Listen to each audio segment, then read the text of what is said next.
Hello everyone, in this video I will show you how to connect GameSir G7 SE to iPad. The GameSir G7 SE is a wired controller that is designed mainly for Xbox consoles and Windows PC. It uses a USB cable for connection and it does not have Bluetooth support. Because of this, it cannot connect wirelessly to an iPad.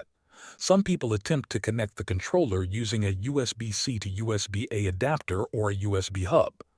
In this setup, the controller cable is plugged into the adapter and then connected to the iPad.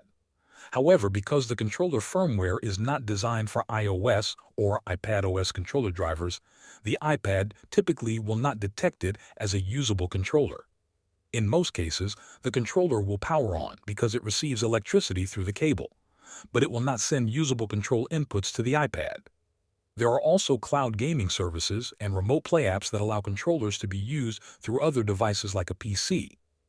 But this still does not provide a direct connection between the GameSir G7 SE and the iPad. If you want to play games on an iPad with a controller, it is usually better to use a Bluetooth controller that is officially supported by iPad OS. Thanks for watching.